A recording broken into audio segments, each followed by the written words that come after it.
हिंदुस्तान को बचाने के लिए आज रात 12 बजे से संपूर्ण देश में संपूर्ण लॉकडाउन होने जा रहा है।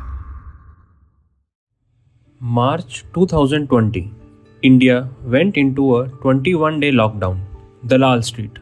It panicked. Sensex tanked over 13,000 points in just 4 weeks. But here's the plot twist. By the end of the year, markets were booming again. How did that happen? And how this stock market crash became unlike any other? Let's break down this crazy ride. So that means the cases are only increasing, but it's mayhem on Dalal Street that continues with markets suffering sharp losses. When the first COVID case hit India, no one expected a full-blown global pandemic. But by March 2020, the markets knew this was serious. Investors started dumping stocks. Nifty fell from 12,000 to under 7,500 in just a month. Why? Because the economy was basically in hibernation.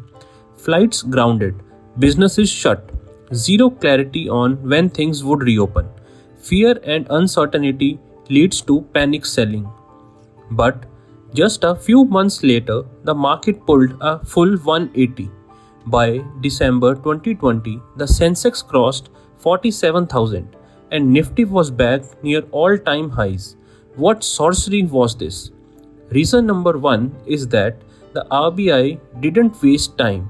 They slashed the repo rate to 4%, the lowest in decades. Liquidity was pumped into the system. Cheap money equals to more investing. Second reason was the government opened the taps. Government schemes, loan moratoriums, credit guarantees for MSMEs, it all helped businesses and consumers stay afloat. Third reason was that tech and pharma took the spotlight. While traditional sectors suffered, IT companies, e-commerce platforms, and pharma stocks skyrocketed. And foreign institutional investors, they came back with full enthusiasm. Okay, but here's what made the COVID-19 crash so different from anything we have seen before, including the 2008 financial crisis or the dot-com bust. It was the fastest crash in history. The Nifty 50 fell 40% in just 4 weeks. Globally, markets hit bear territory in record time.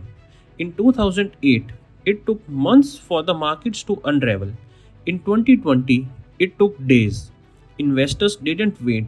They dumped stocks like hot potatoes.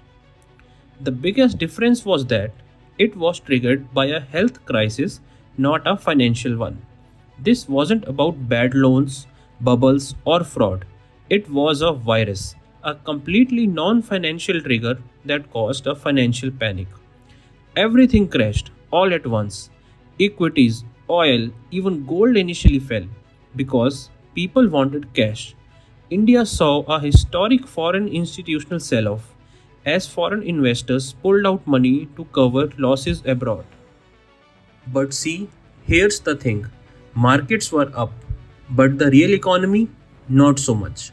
Migrant crisis, job losses, small businesses shutting down. The pain on the ground was real. The stock market is forward-looking.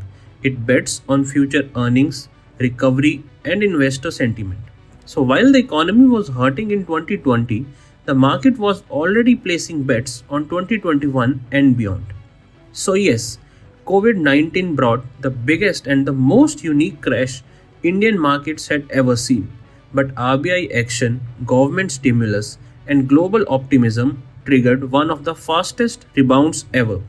Did you invest during the crash, or were you just hoarding Maggie and sanitizers like the rest of us? Hit that like button, subscribe for more Indian market explainers, and drop your story in the comments below.